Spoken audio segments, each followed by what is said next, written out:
हूँ, मैं ईश्वर की कृपा से चल जाती हूँ, आता मुझे कुछ भी नहीं है। आपके आशीर्वाद से जो भी कर पा रही हूँ, लेकिन मंच में खड़ी हो जा रही हूँ, ये आपका ही देन है।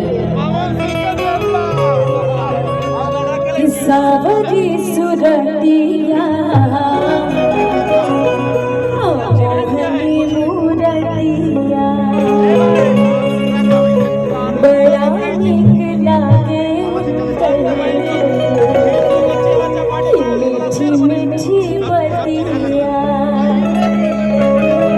कि मुस्की परा जाके लुभा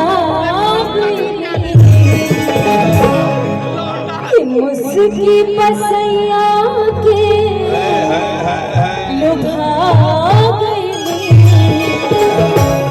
जैसन सोचले रही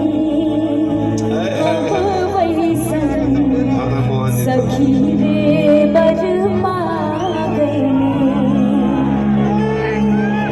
कितनी देखल करी।